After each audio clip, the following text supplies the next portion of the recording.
Mu cigwa c'uno munsi tugomba twige ibijanye n'amakori. Mwibuke ko tugize iminsi twigisha abanyagihugu guhagarika gutanga ikori ku bintu basanzwe binezerezamwo. Ntukumbure bashobora kudutegera nabi bakabifata ukutariko. Ntibisigura yuko twanka igihugu. Ituma twashimye gutanga iki cigwa kuvyerekeye amakori kugira ngo mutahure igituma tuvuga duti no guhagarika gutanga ikori. Gushika yaho abakora amanyanga bamenya bati ikori ni kirazira. Ikori ni iry'umunyagihugu kandi dutekerezwa kurisonera. Ico kumenya ubwa mbere nuko igihugu cose kibeshwaho n'amatagisi n'amakori. Winston Churchill yahoze ari umushikiranganje wa mbere w'Ubwongereza aravuga ati nta kintu ciza nko gutanga itagisi yiza. Alain Botton nawe aravuga ati kuriha itagisi vyategerezwa kuba icubahiro c'umutanzi w'itagisi. Aravuga ati gutanga ikori si gihano. Chris Matthew aravuga ati ugutanga itagisi si gihano ahubwo ni gikorwa umuntu abwirizwa gukora. Nibwirizwa. Mu yandi majambo ugutanga ikori ni kimenyetso cyo gukunda igihugu cawe. Umuntu akwepa gutanga ikori ntabakunda igihugu ciwe. Muti none kuri kuravuga ibihushane. Watanga uvuga yuko tudakwiye gutanga ikori kino gihe. Mutu naho gutanga ikori uvuze yuko ari kimenyetso cyo gukunda igihugu. Ego cane ndavyemeje. Nico gituma nababwiye nti uno munsi ngoma nerekana ukuntu dukwiye guhagarika gutanga ikori gushika yaho ibintu bihinduka. Banze nerekane mu bindi bihugu ingene bafata gutanga ikori. Mbega batanze ikori baritanga banezerewe canke babihiwe kubera iki? Nagomba tuje hari Iburayi mu gihugu ca Denmark. Denmark iri mu bihugu vya mbere kw'isi bitanga ikori rinini. Ariko kandi iri mu bihugu vya mbere kw'isi abanyagihugu babayeho neza. Tayibaza ati kubera iki bariha itagisi nini hanyuma bagaca babaho neza. Reka umuntu akora mu vy'amakori abizi neza mw'ico gihugu atubwire ingene bigenda. Turabe igituma abanyagihugu bo muri Denmark bakunda gutanga ikori kandi riri ku rwego rwo hejuru. Yambu cane karibu mu gisata ca Denmark kijejwe ivy'amakori. Nitwa Ida Andersen, ndumu expert nkorera mu vy'amahinguriro ya Denmark kandi uno munsi ndi kumwe n'umutumire Tina Taft akora mu gisata c'amatax muri Denmark. Agomba atubwire vyinshi kuvyerekeye systeme y'amatax muri Denmark. Karibu Tina. Okay, murakoze. Kubera iki abanya-Denmark batanga ikori? Nivyo muri Denmark turafise ikintu twita welfare society. Ivyo bisigura ko umwanya wose ushobora gukingirwa uvuye mu kazi uri umushomeri ukivuza atafaranga nari mutanze. Aho urashobora kuba ufise umwana akiga kuri gusa kuva muri primaire gushika muri kaminuza. Bice 44 kwijana bija muri protection sociale byo gukingirwa. Aha ni nko mu gihe wa passionye abatama n'abatamakazi. Ibice 14 vya tax utanga bija mu buvuzi. Ibice 13 bituma wiga ku buntu canke wigisha umwana ku buntu. Hari amatagisi aja mu vy'inyubakwa mu barabara. Amatagisi aja mu vya gisirikare na gipolisi. Amatagisi rero aja muri ivyo n'ahari menshi akugarukako. Ushobora kutacuyaronka ubwo nyene mugabo impera n'impera urayaronka. Urashobora kwandika usaba pension muri Denmark. Ushobora kwigisha umwana wawe kuva muri primaire gushika kuri university ata kintu na kimwe utanze, ayo yose avuye muri ya tax. Okay. And I guess specifically also the healthcare system is well known and something that's quite unique to the Scandinavian countries. Yes. ati birazwi yuko ivy'ubuvuzi bisanzwe bikomeye cyane ngaha mu bihugu vya Scandinavia. Mu bihugu vya Scandinavia no kuvuga muri Denmark, muri Swede, muri Norvege, muri Denmark, muri Finland, hose niko bimeze. You will have to pay Ugiye something ku for yourself mudentiste if you're going to uririhira. the dentist, but if you're going to the doctor or hospital, that will be for free. Ugiye kuraba umudoktere kugira ngo akuvure icyo ari cyo cyose ni ku buntu. Great. Okay. Thank you. So now that we know a bit about why Danes, most of them, happily pay their taxes. Ati ubu rero turamenya igituma abanyadanemarke batanga ikori banezerewe. Igituma rero abanyadanemarke batanga ikori banezerewe cyane. Ukuvuga ngo hafi igice cy'umushahara kiragenda mu vy'amataxi, ariko mwumvirize. Pension ni leta, aho utegerezwa gutanga ikori. Ku vya vacances ushobora kubura akazi, ushobora kwirukanwa mu kazi, no kuvuga ngo aho uba wararishe ikori rizoca rigufasha mu gihe uzoba wirukanywe. Ico kwivuza ugomba ugware gute, iyo singorane yawe, wararishe ikori. Kwigisha abana ivyo ni leta, wararishe ikori. Ayo makori aja mu gisata c'amabarabara, igisata c'umuyaga nkuba, leta ibwirizwa kwimenya kandi abanyagihugu ntibabura umuyaga nkuba. No kuvuga ngo abanyagihugu ntibabura amazi, leta itegerezwa guhemba abakozi bivuye muri ya matagisi. Nagomba rero mwumviriza aka kantu nakabirya mukuru gutura amatwi mwumve. Ku mukozi wese akora muri Denmark, ku mushahara wiwe batarakurako n'ibindi vyose, babwirizwa gukurako ibice 8%, no kuvuga 8%. Nico bita labor market contribution. Aya mahera bakura ku mukozi wese afise akazi muri Denmark afasha abantu batagira akazi, abantu b'ibishomeri. Voilà. Vuga ngo ujya mu ntagira akazi, leta itegerezwa kumufasha, imufashisha amahera yakuye ku makori. No kuvuga ngo ku mushahara wa buri mukozi wese, none yafasha guha chance abatagira akazi kugira ngo bakaronka canke babeho nabo. Akantu murumva yuko kamesuye neza gabantu. Nico gituma mw'ivyo bihugu ata muntu usanga amerewe nabi. Barafashanya baronke bike mugabo babisabikanye. Nta mushomeri uzosanga yo ngo ikirato carahengamye canke yabuze ivyarya canke ngo yabuze ahaba, ntibishoboka. Bafise ico bita tax exemption card. Bobo ntibariha ikori kuko nta kazi baba bafise. Kuramutse uronka akazi nawe ucubwirizwa kuriha ikori. Tuma mwibi bihugu wofu mukora ikindi caha ntureke kuriha ikori, kuko n'umunyagihugu asanzwe aragufata iyo utarishe ikori. Ibi rero nivyo ikori ryategerezwa gukora. Umutanga kori yategerezwa kubona ibi bintu. Rero ko leta igerageza gushiraho ubuzi kugira ngo abantu baronke ubuzi hanyuma barihe ikori. Ikintu bita ikori ni ikintu gikomeye cyane. Urinze ufatwa uri kuragira amanyanga yo kudatanga ikori urahanwa vy'akarorero. Nk'igihugu ca Denmark bavuga yuko kiri mu bihugu vya mbere birimwo ubutungane, kandi kiri mu bihugu vya mbere kwisi abantu benshi bafise indoto yo kuja kukibamwo kuko abantu babayeho neza. Reka rero tugaruke ngahi wacu, natwe baduhimiriza gutanga ikori, kandi ni vyiza cyane. Navuze yuko ari kimenyetso cerekana ugukunda igihugu.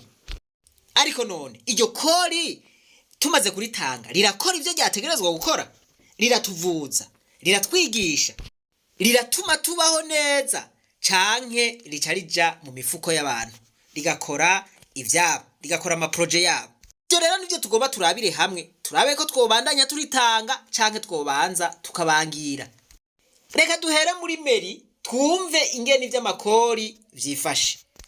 Twumve ko amatagisi abanyagihugu bariha ashika mu kigega ca leta. Doravira abahungu bawe muri kumajya muri itaje ntibariye bararengeje, n'abateka mitwe gusa baramaze kugira amasirikwi. Turaba lisansi ya mwese mutaye kugatumba muzisikara mwaburanya meri. Murumva barubatse amasirikwi y'ukurya amahera y'abanyagihugu. Aya bariko bararya namwe yari kugira ante, ariko aciye aja hehe? kandi kibabaje nayo mafaranga ahera mu mifuko ya twebwe ujyashika mu gisagara cya muri me ahera mu mifuko ya twebwe nenda benshi. Voilà, ntawe muhinyuje. Tagisi twari kwikorako kugira ngo zidufashe bya bindi byose nadondaguye zihereye hehe? Voilà. Nukuvuga ngo udufaranga twari gufasha umurundi baratwihagiye. Guma mutora ibyo abene igihugu bagenewe mukabitora mwenyine kubera iki aho kajagari twaciye muko se gahagarare ako kaboko kanyu kabaye karekare mugasubize mu mufuko. Voilà, aka kaboko karekare rero mutigaca kadushikana kuki? Amabarabara arabomoka, nta kiyasanura. Icari kuyasanura cagiye he? Mu mifuko ya babandi. Muri yasirikwi, muri bamwe barya bakaruha bagahuma, bamwe umushikiranganje wa mbere ahejeje kutuyagira. None ku bwawe wewe ubandanye utanga ikori rija mu mifuko y'abantu, hanyuma ibintu bigaca bigenda nk'uko ukabura naho uca watanze ikori ryawe. Voilà, iki ni kimwe gituma mvuga nti iri kori tubanze turihagarike. Tegerezwa gutuza ikibi ukoresheje ububasha ufise. Ikibi gituzwe kwa nguvu, kwa upore. Abashaka kwigira amasiha twegeraniriza mu kigega nabo banyegeza mu myobo bacukuriwe hatuwa. Dutanga bashira mu mifuko yabo banyegeza mu myobo. Kubera iki badahanwa? Kubera iki badafatirwa ingingo? None tubireke uko rero ibyacu bigume bigenda. Aha nico gituma mvuga nti tubanze duhagarika ivyo bintu vyose vyabaha amakori, babanze bikebuke, babanze basubire kuri discipline. Reka dukubitire muri OBR mwumva kayagwayo. Aba nibo batoza amakori y'abanyagihugu, mugabo nibo bantu ba mbere biba amakori y'abanyagihugu. Gusanga abakozi b'igihugu aribo bafasha mu busuma bw'igihugu naramaramaye. Mugiyo iyo ntivira hasi nje kuvyibonera ninde yopfuye abimbwiye ubundi ho ntivyari vyaranumwe. Oya nimwiyumvire aho uwo muri Obera ari wakopera akamara amazi ari mwebwe je mbamaze kumaramara kabisa nkapfuma ntanga imihoho hako ngoma mvugwa. Komisari wa douane 0. Komisari wa douane 0. Mukwiba yarasaze. Komisari wa taxi interne 0. Komisari wa taxi interne 0. Mukwiba yarasaze. None mushaka bigende gute? Ubu rero umuntu yoca yibaza ati none ibi bintu nibikiga mana yanje. Mu Burundi twararozwe. Mwumvirize iribara. Upanga gusa reka mpanje ujye wanje ni wazoshobora kwiba bigakunda. Voilà, murumva ya masysteme bikoreshereza. Bakini mitwe y'ukugene borya ikori ry'umunyagihugu gusa. Ndababwire nanje nzosaba Imana nidegize mfume mba nk'umuserebanye ngenda nicaraho mwibati ariho ndi. Birateye isoni ngo twumvikane ngo urabona wewe wari gutanga miliyaridi 2 none aho wotanga imiliyoni 200 aya yandi turabingere tubigira turabingere tubihinyika. Nivyo ntibiba ndabifise gutya. Gica kimbabaza gose none ko nyene icubahira abibona ntafata babasuma agaca yivugira ati mwiba mutiba birabaraba tuzojana tu akabareka bakaguma bagedera. Nta confiance nkibafitiye ivyo nabonye na kamaramaza. Je n'ai plus de confiance. Murumva urwego rwa OBR umukuru w'igihugu nta confiance akirufitiye. Mugabo icerekana igihushane cicu umukuru w'igihugu abavuze ni kubera iki baguma bakora. Kubera iki abasuma tababoha. Muradututse ngo rero tugira tukwereke. Ngo rero tugira tuyarye tuzirukira ukuri. Ndabwiye ni mubigire n'ubundi ntaco ncera. Abene igihugu ntaco ducera mugabo uzofatwa natwe. Azamenye ingere bigenda. Voilà, ku makori yacu abanyagihugu ntaco tukicera. Aya makori niyo yari kudufasha kuvugwa. Aya makori niyo yari gufasha abashomeri. aya makori niyo yari kudufasha kubaka amabarabara, aya makori niyo yofashije kuzana amazi, ubu amazi ntayariho, makori niyo yokubatsa ingomero, aya makori niyo yoguza igitoro, ubu murabona ingene bimeze, ubu dusigaye tuharyirege. None ga yemwe aya makori mwumva vy'ukuri twobandanya tuyatanga? Umukuru w'igihugu avuze ati abanyagihugu ntaco bakicera, tubandanirize ko none ataco tukicera.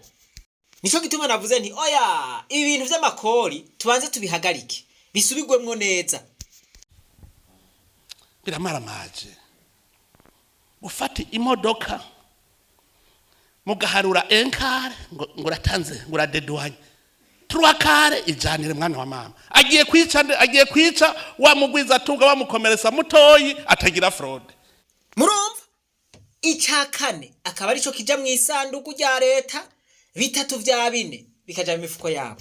Ibi bintu ga yemwe mana yanje abarundi twaratekereje kabisa.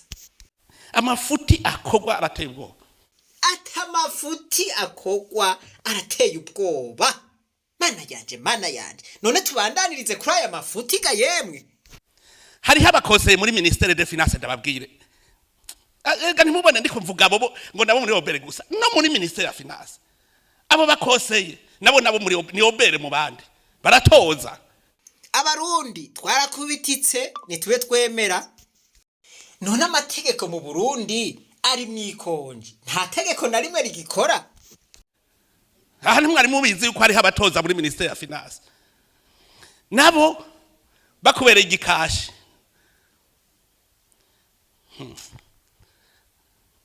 Iyo bavuze bati ukuri kugira kuvugwe, niho ndababwira nti no muri ministere hariho ukuntu wizubaje ntihagire icyo uvuga bica bipasa.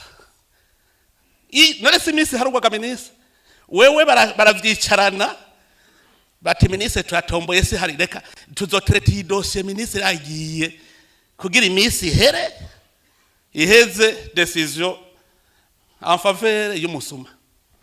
Voilà. Muri ubwo bushikiranganje bw'ikigega ca leta hafatwa ingingo en faveur y'abasuma. Nukuvuga ngo abasuma nibo boroherezwa. Wewe ugiye udatanga igiturire cyangwa utari umusuma ntaco hanoba. No muri finance biriyo. Ndabesha iyo shana ntiriho kameneza. Iwawe siyo biherera. Voilà, aramubajije ati ego biruko. Jewe ibintu bireruha bikamvanga bikarengera ubwenge. None amategeko mu Burundi ntiyakigira namba. Abasuma baramenyekana, abasuma bikomvyo batembagaje igihugu ntihagire numwe afatwa. Byose nabikurikiranye. Ubusuma buba hajya hose mugira ari muri douane, ari muri tax interne hose ubunarakurikiranye shene ingene igenda yose n'ubusuma ho buri. Umukuru w'igihugu nta kanavyoko vyose atabizi, ariko kubimenya ni kimwe, kubahana n'ikindi. Kubera ko umukuru w'igihugu ataduhanira ibi bisuma. Wa muntu yavuga ngo harabavye muntu uzikobera. Ntako akantu ntimwakumvise ngo harabavye barariraguye ngo rakazi kanyu.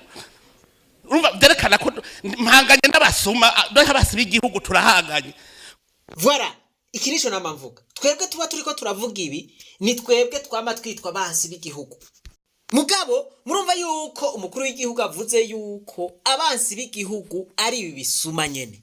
Voilà, tureke kubeshera abakoroni, tureke kubesha ibi nabiriya, abansi b'igihugu c'u Burundi n'abasuma. Ariko ingorane nyamukuru ahiri nabadahana abasuma bababona. Iyo rero udahanya abasuma kandi ubabona, mu yandi majambo niwe ubarerekeye. Kubera tuhugaye ngo harabavye nagira hari kubaba iyo leta iriko iraronka. Leta irose bica bigenda neza, haba abasuma bariko biba igihugu niho hari kubaba. Mugiyumvire amahera yinjiye muri leta niho haba habavye. None umva atari umwaso umuntu hazorinda hagira umuntu asubira kuvuga ngo twe nitwe turi abansi b'igihugu. Twe tuguma tuvuga ibitagenda neza ngo nitwe turi abansi b'igihugu. Abansi b'igihugu n'abantu banyonyeje igihugu, n'abantu batoteje umunyagihugu. n'abantu birirwa baragedera ivyo umunyagihugu yabiri yakuya amakori yabiri yakuya kandi ayo makori ariyo yategerezwa kumubeshaho neza. urazi kugwana n'abantu bakurya bakwihishijeko muri Bibiliya nama ndiko ndabasomera imirongo ihana yama ariko arasoma imirongo yo muri Bibiliya sinahabasomeye haragowe umuntu yicira uwundi mu kuzimu Simpatu yo tavuga indyarya nta muntu yankana n'indyarya nka Yezu. Yezu yarankana n'indyarya none je nije nozikunda abantu bameze uko yaye ngo mwabwoko bw'imamba mwe sha yaratukanye kandi batwigisha ngo ntutukane mugara tukuraze umuntu akwisima ngo mwamva mwe ngo bera hino ngo mwebwe ngo murera inyuma ngo naho muri yimva ngo muri amagufi ndani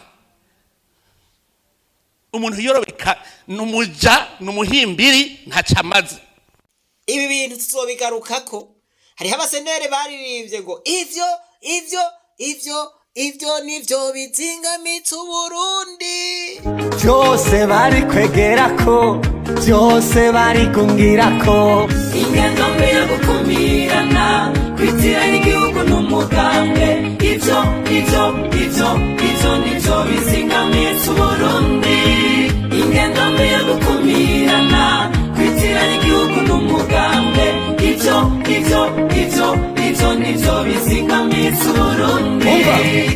Nanje nagomba mvuge nti ubu busuma uku kunyonyeza igihugu uku kurya utw'umunyagihugu yabiri yakuya nivyo bizingamitse Uburundi. bavuga ivy'iterambere ntaryo mbona amabarabara n'urubugu je mbona yuko arakamuna ibiciro vy'ibitoro hakiriho abasuma hakiriho abasahuzi nta kintu na kimwe coshoboka. bibereye nivyo bikomeye ibibazo byo gusahura kwiba no kugira nivyo bibazo bikomeye kuko nayo mafaranga y'agace naho yoza tufise abantu batwara n'abadandaza ndababwije ukuri izotugora cyane. Ibiriko birabera ikigodeka birateye ubwoba n'agahinda. Byo tubivuga hariho amafaranga arenga miliyoni 40 z'amadolari zibwe hakoresheje uruyeri rwinshi cyane mu igurishwa y'ikahwa mu makungu. Igitangaje nuko ababikora biba ayo mafaranga ubona badafise ubwoba kandi bazwi. Turibaza ikibazo timbega bamwe bajeje kugendura akazi ka leta na bamwe na kurudo konte boba bari hehe. Odeka irababaje cyane kubera ko uburongozi bwayo umeze nabi cyane kandi ari bati yari mu gisata cyategeza kuzana amafaranga mva makungu dukeneye cyane mu gihugu cy'u Burundi. Ivyo busuma ni vyinshi cyane sino bigarukako. Uno munsi twavuze ivy'amakori gusa. Reka mwumvirize amakori aja mu kigega ca leta. Burundi murabizi ko buri mu bibazo bijanye n'amafaranga y'agaciro kandi murabizi ahantu hambere amafaranga y'agaciro ava ni mu bintu bijanye n'ivyo dushora mu mahanga. Mugabo ndabaye ibiharuro bikeyi mu mwaka w'ibihumbi bibiri umwaka w'amafaranga w'ibihumbi 2022 ushika umwaka w'ibihumbi 2023 Uburundi bwari bwiteze kuzoronka amatagisi cyo bita taxe sur les exportations ingana miliyaridi arenga 8 avuye kuri iyo taxe sur les exportations. Mugabo nagenda babwire yuko Burundi bwaronse hafi sakaranteye miliyo no kuvuga 2%. Miliyaridi 8 habonetse imiliyoni 142 gusa. Nihweje bwa busuma bwose umukuru w'igihugu yavuga. Muma hibonekera imiliyoni 142 mana yanje. Murumva ko abanyagihugu batwishe bakatumara bakatwinjiza mu kuzimu bakagenda baduhagazeko. Nukuvuga ngo suku twica gusa baradufuriye. Nico gituma muri urugendo rw'amahoro twavuze duteba gabo tubanze duhagarika ibintu byo gutanga amakori kuko ayo dutanga yose dushira mu mifuko y'abasuma. Giriye mu muduga uburisha ikori ry'aba basuma unyoye inzoga uburisha ikori rya babasuma, uguze inyama ubutanzi ikori kuri babasuma, uguze impuzu mu isoko ubutanzi ikori kuri babasuma, ugiye mu myidagaduro ni ikori uhaye babasuma. Aho tugeze abantu barabura imiti, abantu barabura amazi, abantu barabura amatara. Ivy'ibitoro twaravyihojeje, batubwiye bati genda n'amaguru, muribaza ibirenge ntibizohengama. Bavuga nti oya, gutanga ikori ni vyiza, mugabo iri kori reka tubanze turihagarike mpaka ibi bintu bisubiwemwo. Nta kuntu abasuma bo kwiganzira igihugu c'u Burundi, ibintu vyose bakavyiganzira kandi bakaguma bidegembye. Ibi bintu ntibibaho, nta n'ahandi hantu kw'isi vyopfa vyarabayeho. Iryo kori ryacu twahora turiha mu miduga turiko turayigenderamwo, tubanze turahagarike kuyigenderamwo. Voilà, bo bagendere muri izo modokari, bagendera mw'izo modoka bace birihira n'iryo kori, banywa izo nzoga bace birihira n'iryo kori.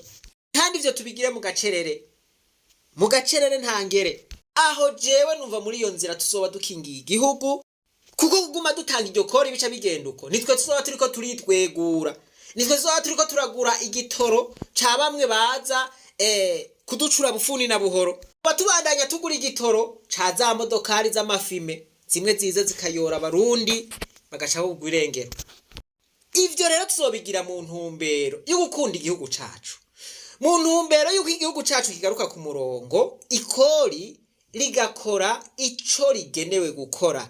Ikori umunyagihugu aritanze akamenya yuko rimugarukako, akamenya yuko agiye kwa muganga azorisangayo, akamenya yuko ariko arigisha umwana wiwe iryo kori rizomufasha, akamenya yuko rizokora yamabarabara, akamenya yuko ejo niyo yagwara azoronka umuti. Korokereza icupa ku munwa utumenye yuko uri kuraha babasuma. Iki nico gituma twavuze duti Barundi tubanze twisonzeshe, ivyo bintu vyose vyatunezereza tubanze tubihebe, duti tubanze tubihagarike mu ntumbero y'ukwerekana umubabaro dufise, turabe yuko Imana yodukiriza igihugu. Reka twibabaze umwanya mutoya, natwe turabe yuko igihugu c'u Burundi coba nka Denmark. Birashoboka kuko hari uburongozi bwiza, nta kidashoboka. Uburundi burashobora kuba nka Denmark, nabwo bugahurumbirwa kw'isi nkuko Denmark ihurumbirwa. Nayo baca umugani mu Kirundi ngo atagapfuye ntagakira. Tubanze twisonzeshe rero, ivyo twahora dukunda tubanze tubihagarike. Ivyo bizotuma bamwe bicwa n'umwina w'ivyisi, bamwe bahora bagira vya bindi nabo baca bugufi. Aho bahora bakura ya makori, ya matagisi bakarunda mu mifuko yabo, tubanze tuhahagarike kugira ngo ibintu bisubirwemwo, habeho discipline.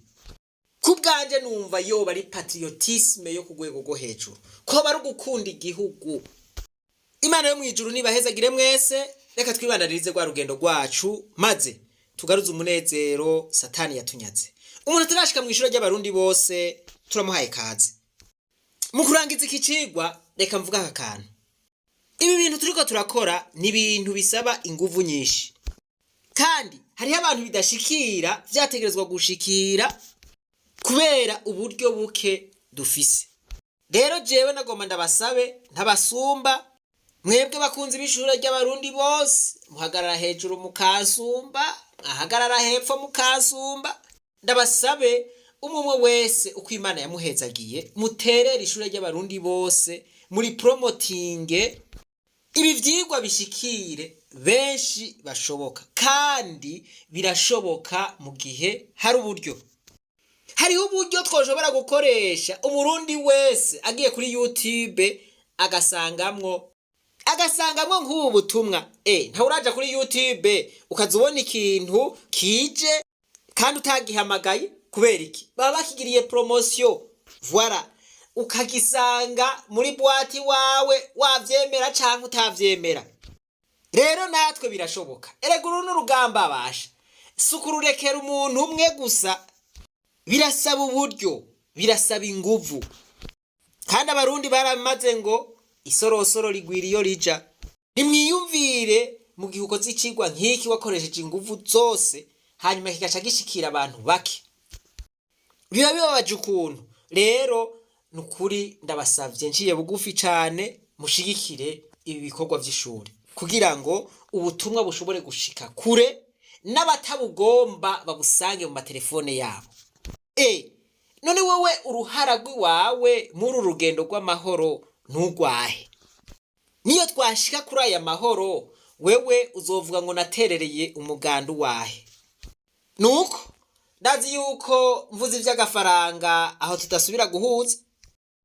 Ntimuce munyanka kubera mvuze ivyo, kuko mwebwe nimwe muri ababose banje, nimwe muri ishirahamwe rya Buraya rimfasha. Nuko rero nizere yuko mwabitahuye.